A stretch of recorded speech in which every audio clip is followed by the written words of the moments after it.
اور انہوں نے اللہ کے سوا اور معبود بنا لیے ہیں کہ شاید ان سے ان کو مدد پہنچے، مگر وہ ان کی مدد کی ہرگز طاقت نہیں رکھتے، اور وہ ان کی فوج بنا کر حاضر کیے جائیں گے تو ان کی باتیں تمہیں غمناک نہ کر دیں۔ یہ جو کچھ چھپاتے اور جو کچھ ظاہر کرتے ہیں ہمیں سب معلوم ہے۔ کیا انسان نے نہیں دیکھا کہ ہم نے اس کو نطفے سے پیدا کیا، پھر وہ تڑاک پڑاک جھگڑنے لگا اور ہمارے بارے میں مثالیں بیان کرنے لگا اور اپنی پیدائش کو بھول گیا۔ کہنے لگا کہ جب ہڈیاں بوسیدہ ہو جائیں گی تو ان کو کون زندہ کرے گا؟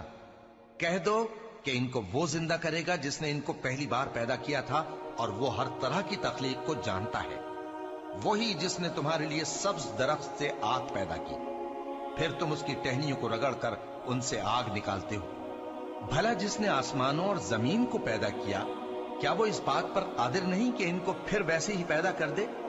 کیوں نہیں؟